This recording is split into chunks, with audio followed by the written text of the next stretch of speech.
Bismillahirrahmanirrahim. Assalamualaikum warahmatullahi wabarakatuh. Alhamdulillahirabbil alamin wa bihi nasta'in wa ala umurid dunya waddin. Wassalatu wassalamu ala asyrofil anbiya'i wal mursalin sayyidina Muhammad wa ala alihi wa sahbihi ajmain. Rabbi shrah li sadri wa yassir li amri wa hlul 'uqdatam min lisani yafqahu qawli. Baik, grade 8 bertemu kembali bersama Ustazah Adibah dalam mata pelajaran IPA. Dan pada kesempatan kali ini kita akan bertemu dengan materi baru, ya, bab baru, yaitu mengenai sistem ekskresi pada manusia. Ya, baik. Pekan lalu kita sudah membahas mengenai sistem peredaran darah, kemudian kita juga sudah membahas mengenai sistem pernafasan. Nah, untuk pertemuan kali ini itu masih ada kaitannya dengan dua materi yang tadi sudah Ustazah sampaikan. Ya, oke, apa sih sistem ekskresi itu? Nah, di sini kalian bisa melihat ya, ada organ-organ yang sudah Ustazah cantumkan gambarnya ya. Ada ginjal, ada paru-paru, dan juga ada hati. Sebelum kita membahas ke materi yang intinya, Ustazah akan menyampaikan terlebih dahulu tujuan pembelajaran kita seperti biasa ya. Yang pertama adalah nanti diharapkan kalian bisa mengidentifikasi struktur dan juga fungsi organ yang tadi sudah kalian lihat ya. Ada organ hati, ada organ paru-paru. Tapi untuk organ hati dan paru-paru, penjelasannya mungkin hanya secara umum saja. Nanti Ustazah akan lebih detail membahas mengenai organ ginjal, kemudian juga nanti akan lebih detail membahas mengenai organ kulit ya. Nah, kenapa paru-paru tidak dibahas lebih detail? Karena sebelumnya kita sudah membahas organ paru-paru di sistem pernafasan gitu. Ya, kemudian nanti di ginjal kita akan membahas mengenai mekanisme pembentukan urin ya. Kita tahu bahwa ginjal ini menghasilkan urin. Nah, nanti bagaimana mekanisme pembentukannya kita akan bahas. Dan yang terakhir tentunya kita akan membahas mengenai kelainan ataupun gangguan pada sistem ekskresi itu sendiri ya. Oke. Sebelum masuk ke pengertian sistem ekskresi, nah Ustazah mau memberikan gambaran mengenai bagannya terlebih dahulu ya. Oke, pada materi sistem pernafasan kita selalu membahas mengenai oksigen. Nah, oksigen ini yang mana merupakan sebagai sumber energi dalam tubuh kita, dan oksigen disebarkan melalui proses peredaran darah. Nah, ketika oksigen ini sampai pada jaringan tubuh, maka jaringan tubuh akan merubah oksigen tersebut menjadi energi. Gitu ya. Nah, ingat energi kita dapatkan melalui proses pencernaan dan juga proses pernafasan tadi oksigen ya.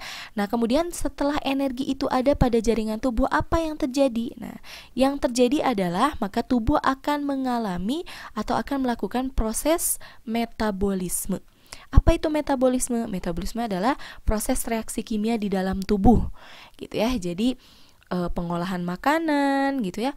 Kemudian pertumbuhan sel dan lain sebagainya itu kita sebut sebagai proses atau reaksi metabolisme di dalam tubuh ya. Nah, nanti energinya digunakan.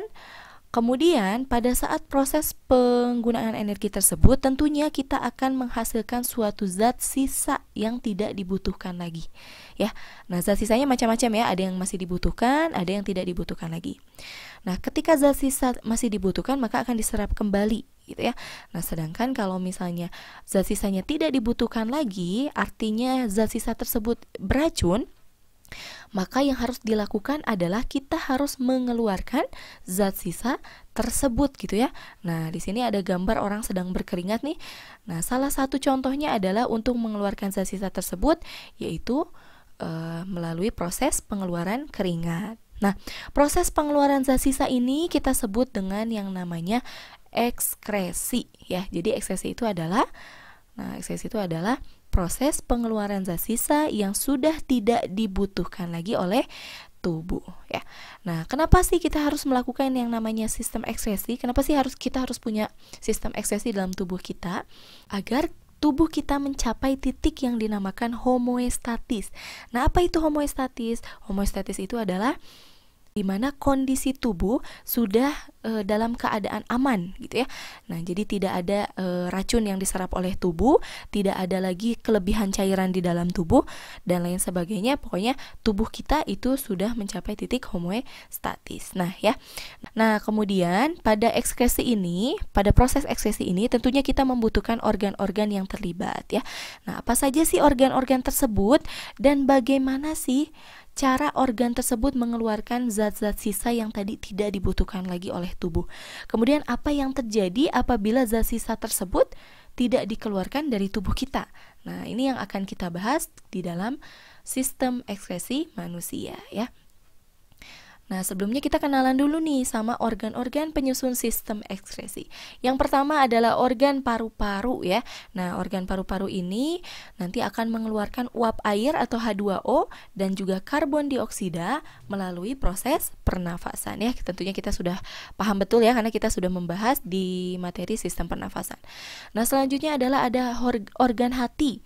Nah, organ hati ini nanti yang akan mengemulsi lemak, memecah lemak dan menghasilkan urea melalui proses pembentukan protein.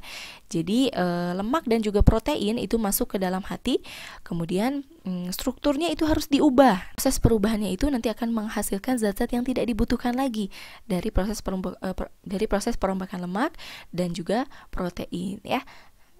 Kemudian ada organ ginjal. Nah, zat sisa yang dikeluarkan dari ginjal yaitu urin ya.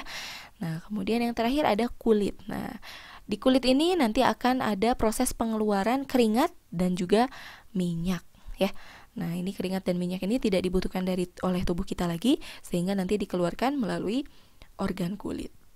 Oke, ini adalah 4 organ penyusun sistem ekskresi ya. Nah, kita akan bahas satu persatu mulai dari paru-paru ya. Nah, paru-paru Ustazah mungkin akan review sedikit walaupun kita sudah membahas, mengingatkan kembali bahwa melalui organ paru-paru ini nanti akan dikeluarkan zat sisa berupa karbon dioksida ya, CO2 dan juga uap air atau H2O ya. Nah, di mana Ustazah buktinya kita mengeluarkan H2O? Nah, ketika kita bernafas, coba kalian tempelkan tangan kalian dekat dengan mulut atau kita bernafas di depan kaca. Nah, ketika bernafas di depan kaca, nanti akan ada uap air ya. Nah, nanti ketika kita pegang kacanya, nah itu akan basah. Nah, itu membuktikan bahwa melalui proses pernafasan kita juga menghasilkan uap air selain karbon dioksida ya. Nah, karbon dioksida dan uap air ini tentunya dikeluarkan oleh tubuh karena tidak dibutuhkan lagi oleh kita ya. Nah, organ selanjutnya adalah hati. Nah, ya, hati atau liver. Nah, ini mungkin baru buat kalian ya. Kayak hati ini termasuk sistem ekskresi, organ sistem ekskresi karena nanti dia akan mengeluarkan empedu. Jadi dia punya empedu. Nah, empedu ini yang nanti akan memecah atau mengemulsi lemak ya. Mengemulsi itu mengubah struktur. Nah, mengubah struktur menjadi lebih kecil. Ya, kemudian mengemulsi lemak dalam proses pencernaan makanan. Dan di dalam hati ini juga nanti akan dihasilkan urea.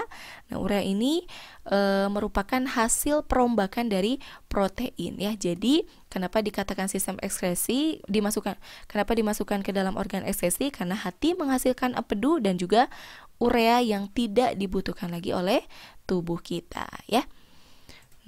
Nah, kita akan bahas hati lebih jauh lagi ya, mulai dari anatominya. Yang mana sih hati ini? Nah, hati ini perlu kalian ketahui merupakan kelenjar terbesar dalam tubuh.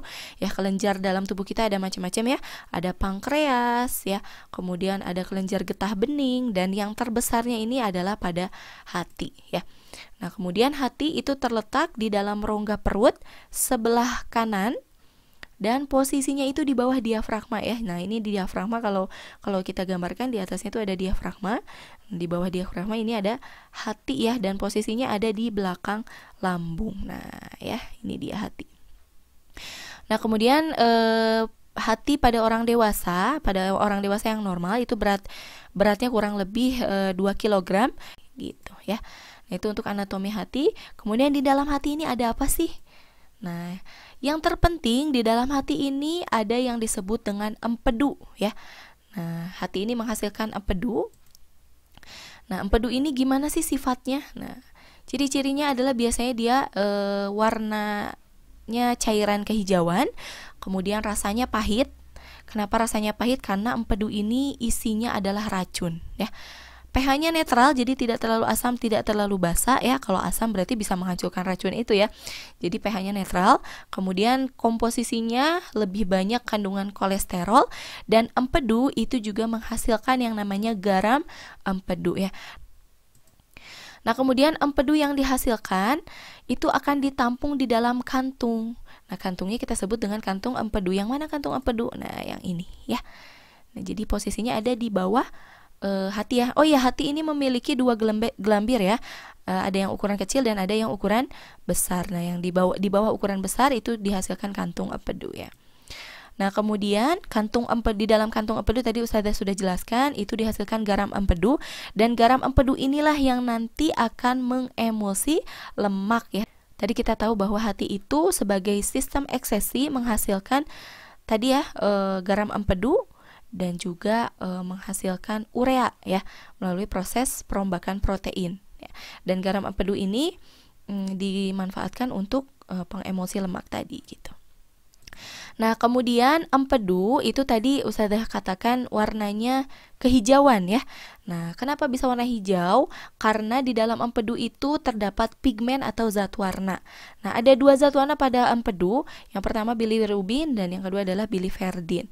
Nah, bilirubin dan biliverdin ini adalah zat warna pada empedu yang mana keduanya ini akan diubah menjadi urobilin oleh bakteri usus dan akan memberikan warna pada feses dan urin kita. Jadi, kenapa warna feses kita kuning kehijauan itu dihasilkan dari ini ya, kedua zat warna dari empedu ini. Ada bilirubin dan biliverdin ya. Tapi bukan bilirubin dan biliverdinnya yang masuk ke dalam feses dan urin, melainkan diubah dulu menjadi urobilin ya. Nanti urobilin ini yang masuk ke dalam feses dan urin kita. Nah, itu tadi adalah organ sistem ekskresi. Kita sudah membahas dua jenis organ ya, ada paru-paru dan juga hati. Selanjutnya untuk pertemuan berikutnya kita akan membahas mengenai organ ginjal dan juga organ kulit ya. Oke, untuk materi sistem ekskresi pada kesempatan kali ini mungkin itu saja. Mudah-mudahan bisa dipahami. Kurang dan lebihnya mohon maaf. Terima kasih atas perhatiannya. Jangan lupa dicatat ulang. Wabillahi taufiq wal hidayah. Assalamualaikum warahmatullahi wabarakatuh.